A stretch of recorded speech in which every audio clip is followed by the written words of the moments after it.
June 25th, 2024, a day when Kenya's MPs betrayed their citizens. When Parliament displayed greed on a national stage, Ayes have it. Only a few members of Parliament stood with the citizens.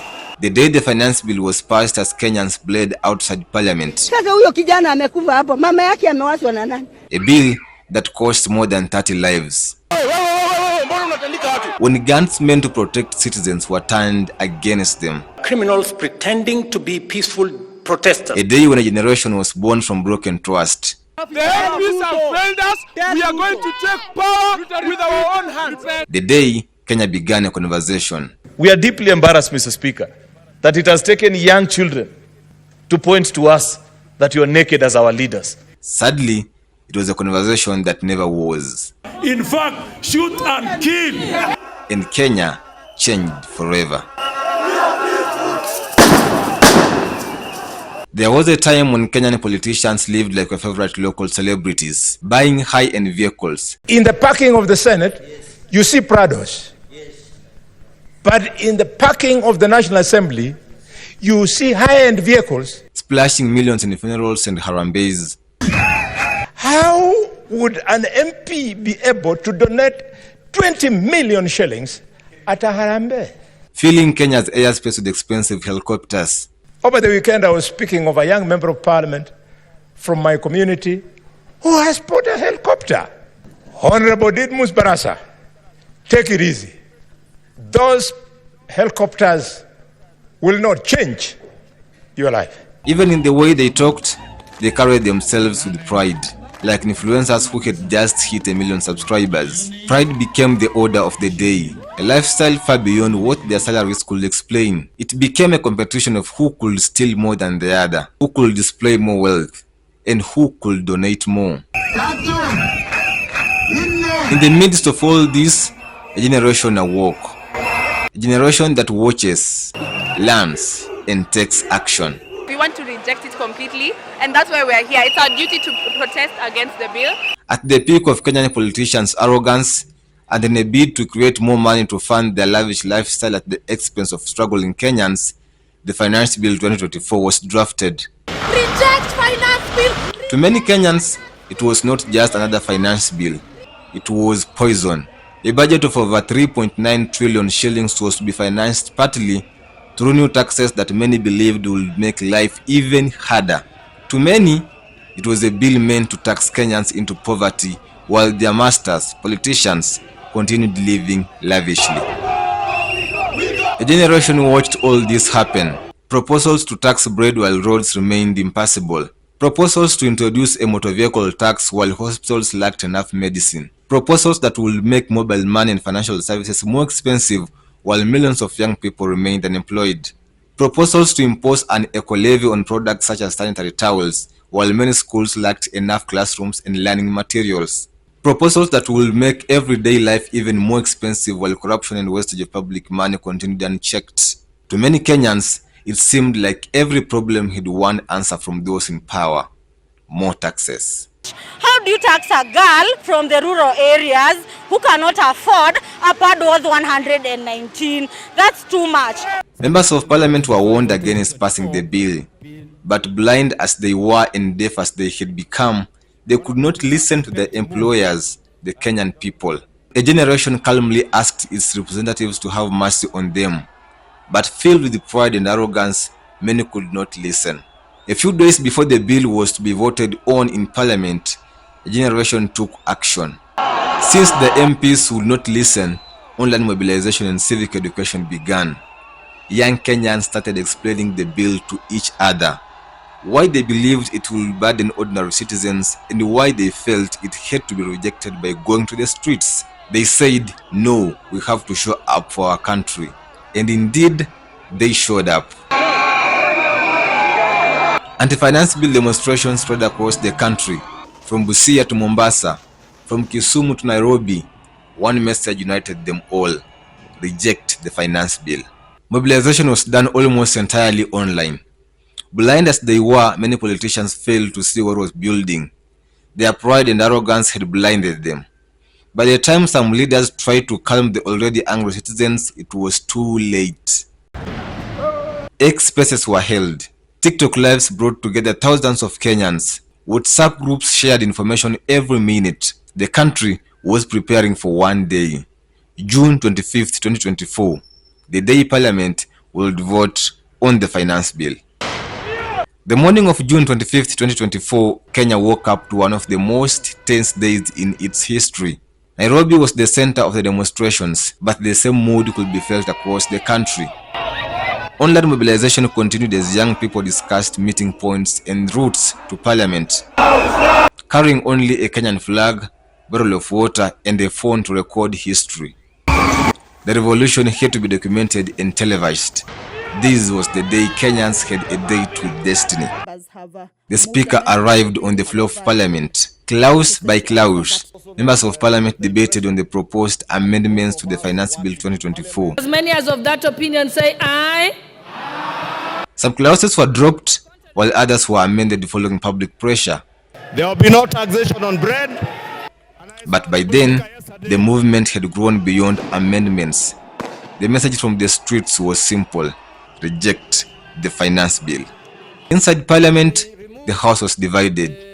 Members from the government side supported the bill, while the opposition opposed it. We are rejecting the bill in totality. The debate continued. The political propaganda. Tempers rose. Will as many as of the contrary opinion say nay? The atmosphere inside Parliament became tense. Outside Parliament, thousands of young Kenyans continued arriving. Security officers had already taken their positions. Everyone knew this was not an ordinary day. I withdraw this amendment and reject the financial bill. As the afternoon approached, the tension continued to rise. Every passing minute brought Parliament closer to the final vote, while every passing minute also brought more protesters closer to the Parliament. The Speaker took his seat and formally guided the House into the final stages of the finance bill. The amendments to the bill were confirmed by the House. The ayes have it. But for the protesters outside, the demand remained the same: reject the finance bill. When the sergeant at arms drew the bar, Parliament prepared for the decisive vote. Despite everything happening outside, the proceedings inside Parliament continued.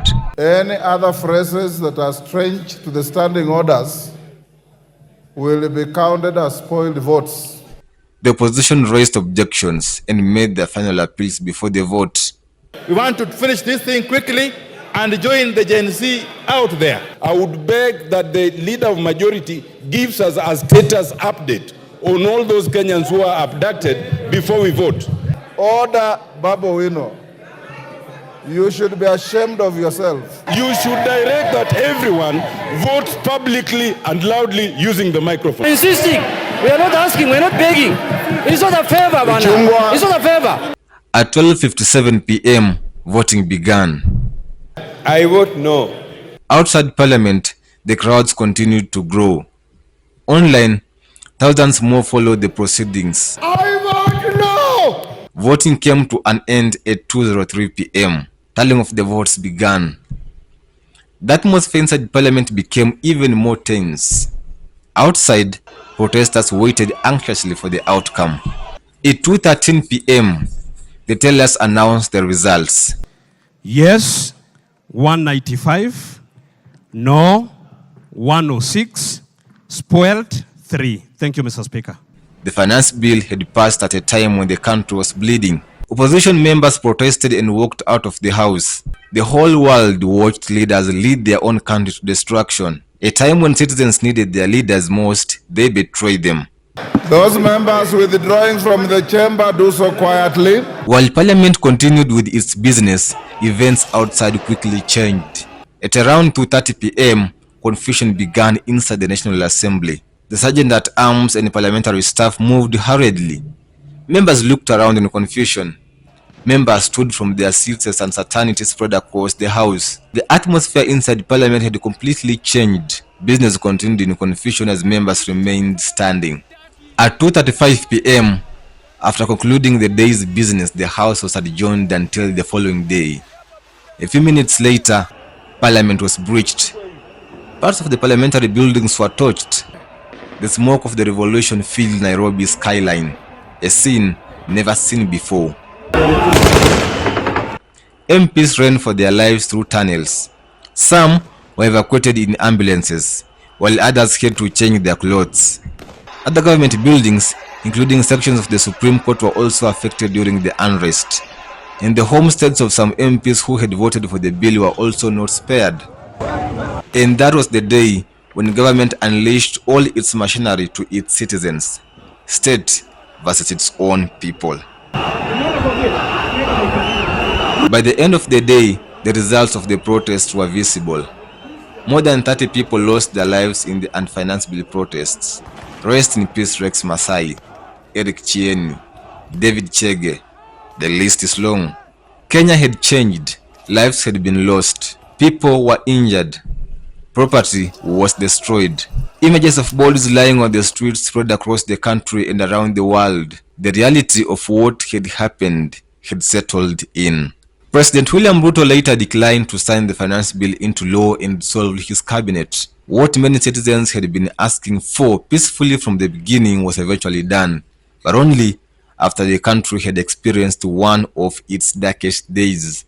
Even as the country struggled to understand what had happened, another announcement sparked public debate. The Salaries and Remuneration Commission announced salary adjustments for state officers, but it was later frozen.